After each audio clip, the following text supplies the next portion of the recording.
পরপর তিনটি সংখ্যার গুণফল 120 হলে তাদের যোগফল কত?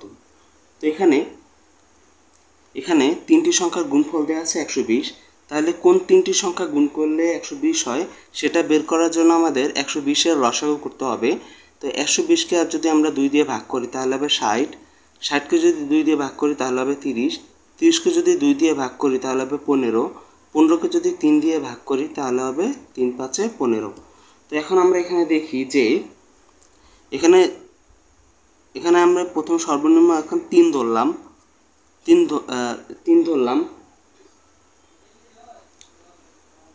আচ্ছা, এখানে আমি সর্বনিম্ন 4 ধরলাম, যে 2 দুগুণে 4, 2 গুণ 2 4।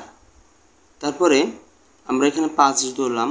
তারপর এখানে 3 গুণ 2, এই দুটোকে আলাদা সংখ্যা ধরলাম। তাহলে এখানে আমরা পাই 2 দুগুণে 4 গুণ 5, 3 দুগুণে 6। তাহলে আমরা দেখব এই তিনটি সংখ্যা গুণ করলে 120 হয় কিনা। 4 5-এ 20, 6 20 হচ্ছে 120। তো তিনটি সংখ্যা এই 4 5 6 তিনটি সংখ্যার গুণফল হয় 120। তারপর কিন্তু প্রশ্ন বলেছে সেই তিনটি সংখ্যার যোগফল কত।